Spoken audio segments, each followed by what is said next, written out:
There was a presentation that was done on the budget in November or December. December, yeah. So since then, nothing's changed in terms of the financial part of it. We have taken some slides out of this and we'll be just presenting the numbers and we've taken out some of the narrative. And then when we're done, we'll take questions if you have any. So, as Jeff mentioned, when we presented this in December, when Interim Superintendent Karen Molnar and I presented it, we went through with the departments, developed our budgets, and we felt pretty comfortable with what we presented. Viewed it with Jeff, and we have essentially left it unchanged, and I'll walk through some minor items.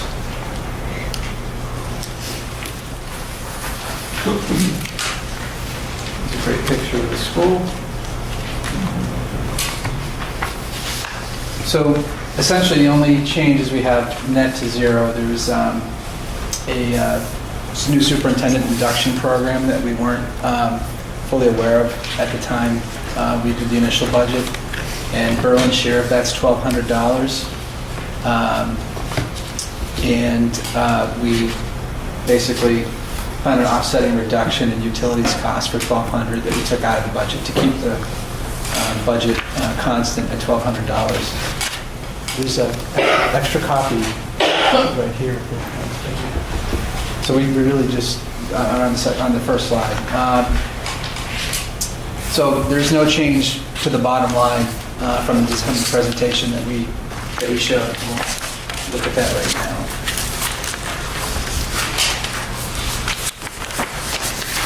So this is the 5-year trend. This is what we presented again in December. 5-year trend just provides some perspective on where we are, where we've been. You might recall last year we had a 1% increase from FY17 to FY18. This year it's 4.6%.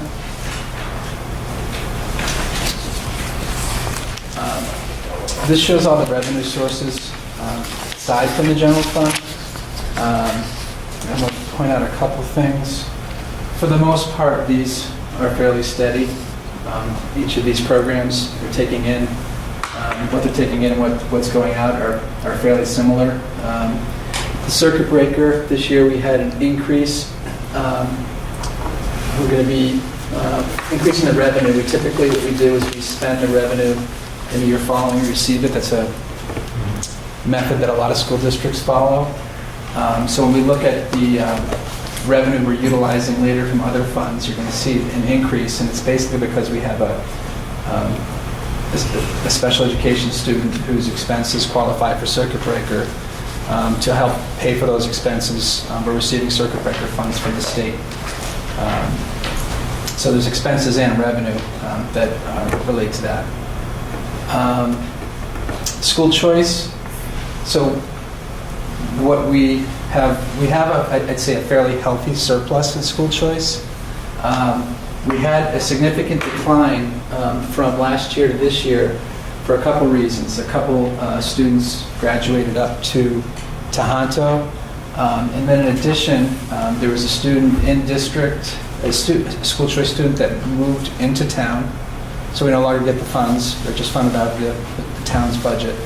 And then we had 2 more students move out of town and they're going to other districts. So that moved down more than we expected.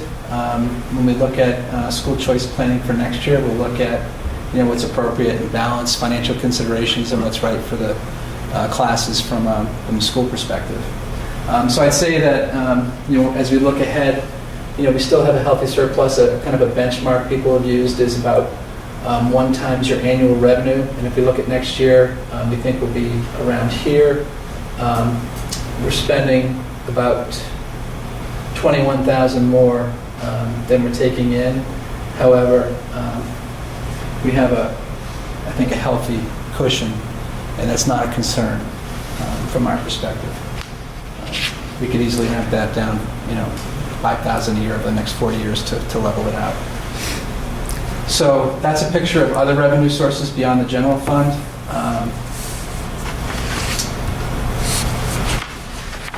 And the next slide presents the overall spending budget at Berlin from the general fund. That's that we're asking for from the town, and then from other sources, including school choice, grants, revolving funds. And you can see that the component at the top is increasing, and that difference is really the circuit breaker money that we're spending, and we're also receiving. The general fund is the 4.6% increase. So the overall spending is increasing 4.9, and slightly higher than the general funds, and that's being driven by some additional needs beyond what we had in prior years for special education.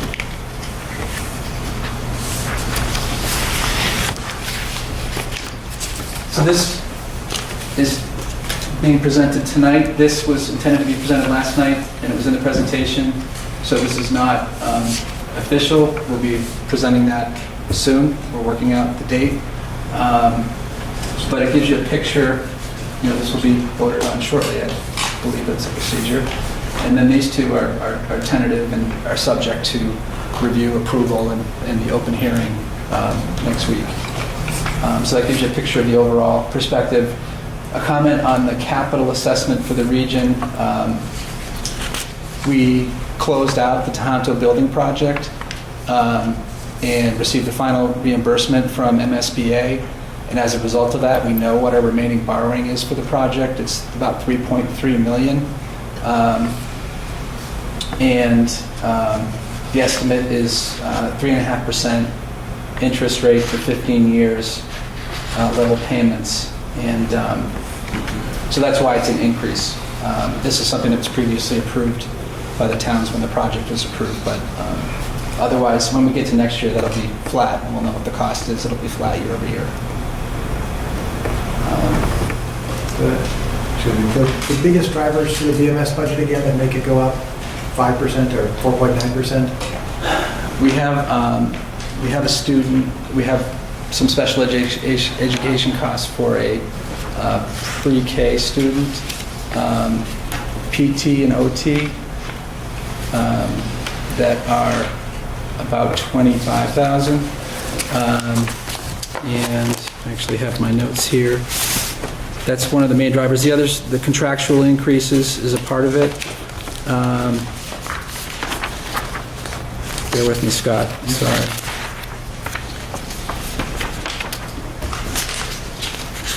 Okay.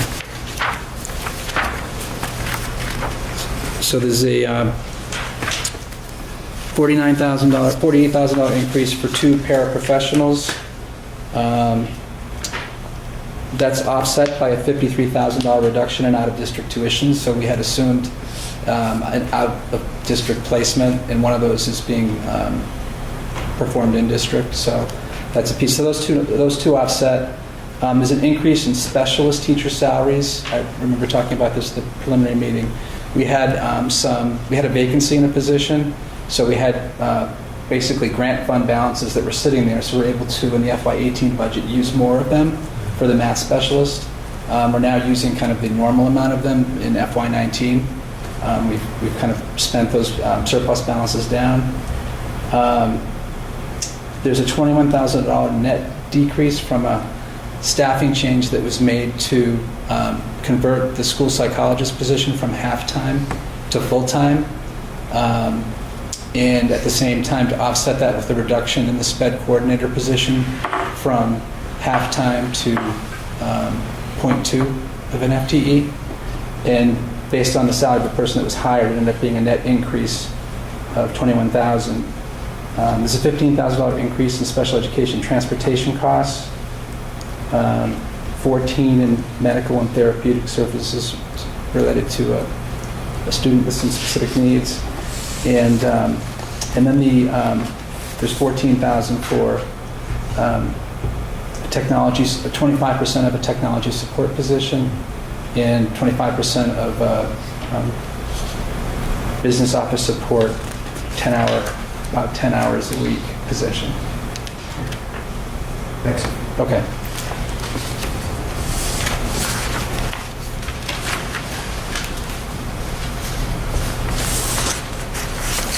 These are the capital requests, the same as we presented, I believe actually, when we were meeting with you, you mentioned there might be limited capital funds. We took out the $40,000 for the building conditions analysis. These are based on quotes that the facilities manager received. The last one's based on information that the committee's working on with funding from several sources. And this is one we felt like we could defer for a year. This is something that would be nice and we'd like to do for capital planning purposes, to kind of flesh out what we need from a capital planning perspective long term.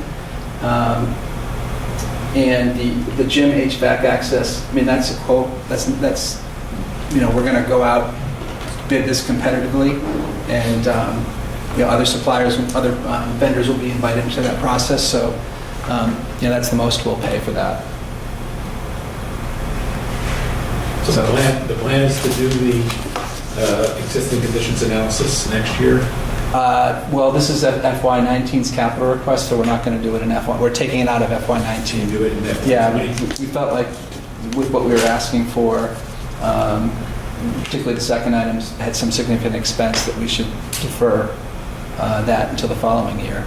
We also feel like, knock on wood, the building is in a good place and it is getting older, but that we could defer that for a year. We're thinking of doing that in all 3 districts, but likely in Berlin first. Well, we're not going to need to do Tohoto for a while, but we're thinking of doing it in Boylston Elementary too as well. But to start here in Berlin, either in FY20, and then we'll see what other, if there's no significant other capital needs, we'd put that as a request for the FY20 capital budget. And it's in our capital plan that we've developed and shared with, I'm not sure the name of the committee, the capital planning committee. It was in there, and so we're going to push it back a year on that, and we'll look at other items that we have in there. And we'll probably try to create some process where we revisit that quarterly. And maybe I don't know if there's a mechanism to share it. We could email it to the committee, whatever the appropriate way to do that would be. So my subtotal is wrong. I should have crossed that out and put in a new number, but it's 249 minus 40. It should be 2 on that. The playground is part of the larger project. The playground's what, 192,000 total? That's my understanding. They haven't gone out and done a formal bid process, and So 50,000 is coming from a different pool of the town. yeah. Or at least the town meeting's going to be requested for that. That's another 60 for 110. Do you know where the other like 80,000 is going to come from to finish off that project? There's a significant grant involved, and there's some internal fundraising that I don't think the fundraising is necessarily that large. It might be 10,000, Right. but they have some fundraising, and there's a significant grant from the vendor by doing potentially a project that they're selecting that would bring the price down significantly. I think it's about 60,000. They do need to, I will say this, the project of this dollar magnitude needs to be bid, and I think I've asked, I was taking a class through the procurement, OIG office on procurement, and Mary Arad is the chief procurement officer for Berlin. She can designate that, to others, but she's the one who's basically would run the process or designate somebody to run the process. If they want to consider qualitative factors, they could consider a request for proposal instead of an invitation for bid. They should just be, if you want to get some competition, they should just be careful not to make it too restrictive so you really lock yourselves into one vendor. They can get a better price if they define what they need and have some flexibility to choose from different options. So I know they're doing a lot of work on it. They're getting feedback. I've seen emails with the occupational therapist, physical therapist at the school that kind of understand some of what the student needs might be. So I think there's a lot of work still left, assuming if that gets approved to happen. That's kind of what I know of it so far. They are keeping the school committee members informed as to their process. And I know they've been in touch with the Board of Selectmen. But beyond that, I'm not quite sure. They are trying to keep everyone in the loop. Yeah. So, I know there's safety requirements, things like that as well. We'll want to have to validate that we're in compliance with those.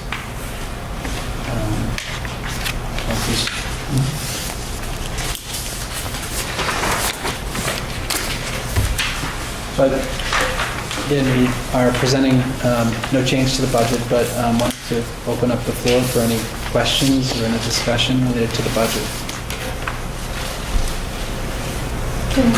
Can we go back to your revenue sources beyond the general fund slide?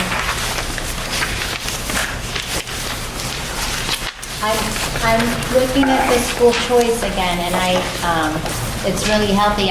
Is there like you thought about a long-term goal of where you want the ending balance to be each year in the future?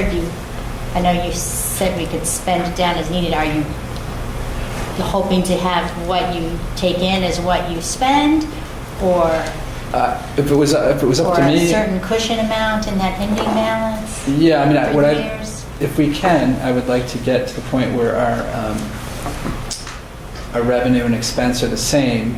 We're not necessarily spending it down, but at the same time, I see this as a cushioning factor.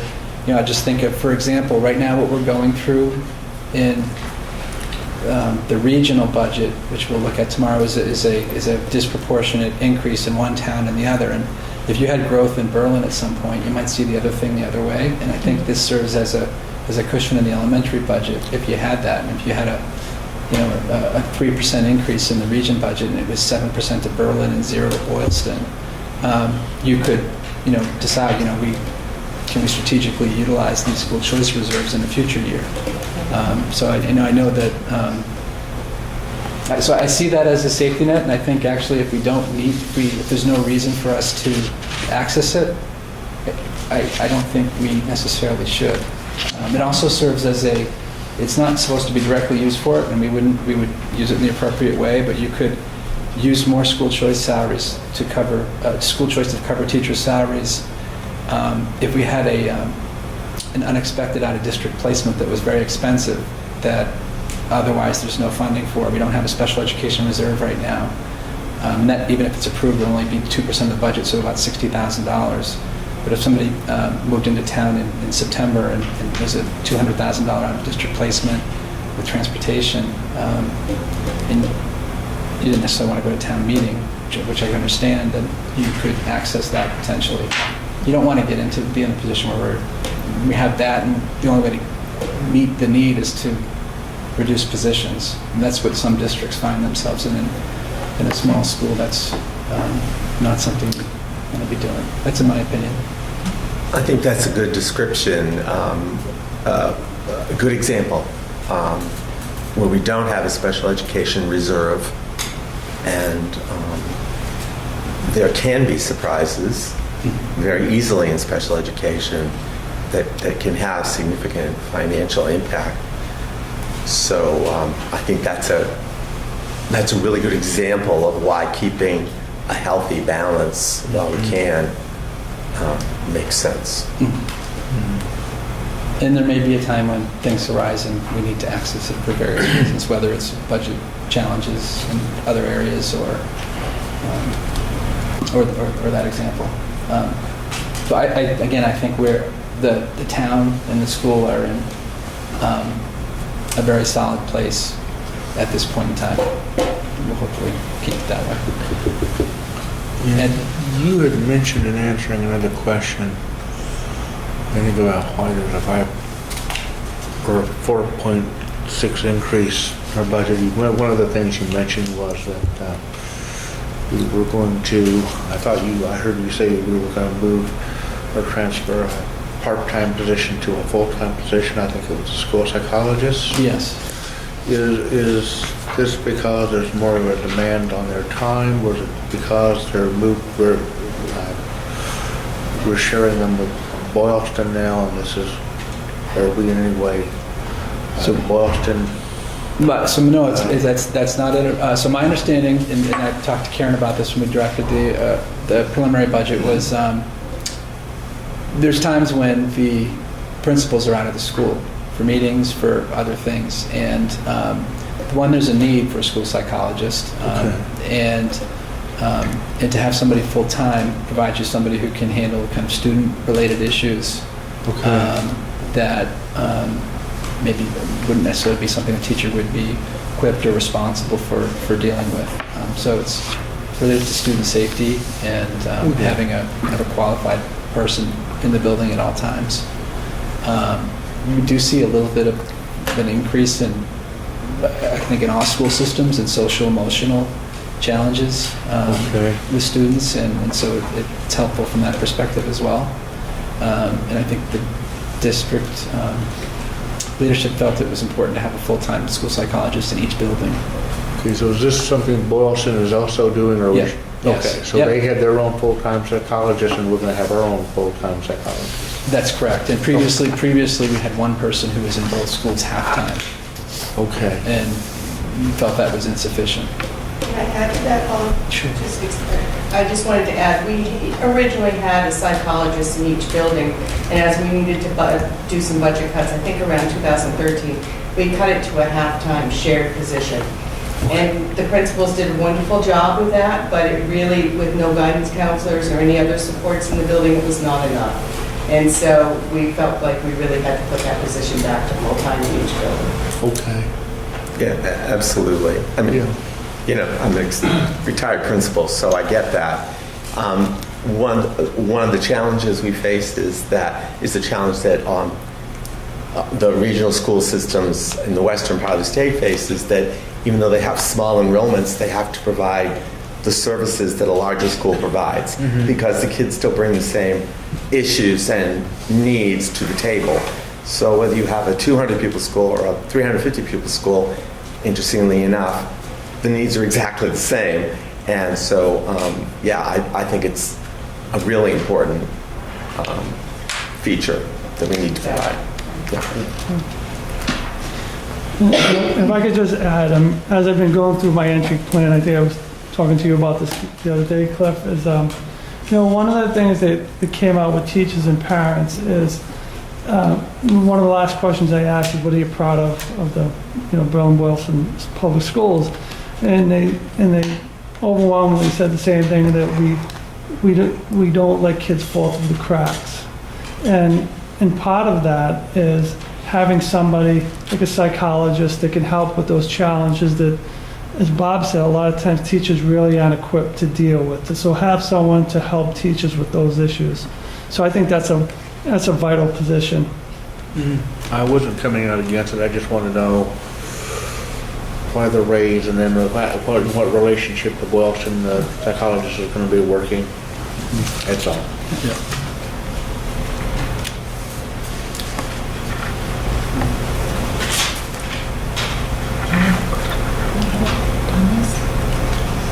Well, the question came up, do we have to vote on it? And I think that my recollection is we do.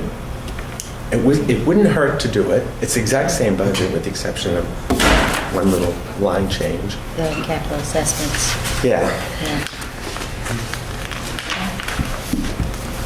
Any other questions for Bob or Jeff? No, how much capacity is in this school for more students? I don't know what the legal building capacity is. We could probably take in another just for current configuration, Yeah, they can. like the 50 or They 60. vote the same night.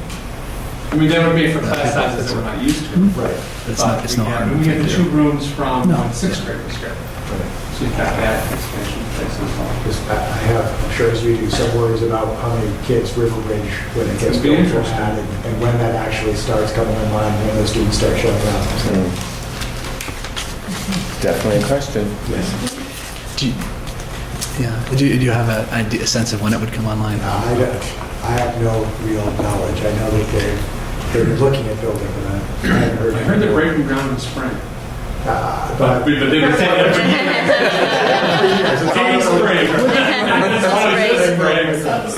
One of the springs. Let's put it this way, in the draft budget we're looking at now, we have not included the added property taxes that building would bring in the fiscal year budget.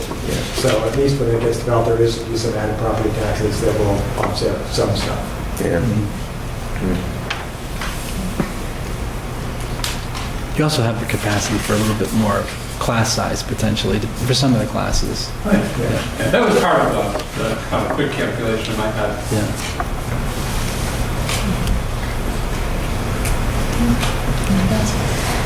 All right, so I'm going to call for a motion to approve both the 4 suggested capital requests and the Berlin Memorial School budget of $3,030,268 for FY19. Do you have that motion? I'll make that motion. I'll second. Okay, any other questions or discussion? Can you confirm that number's right? Can you say it again?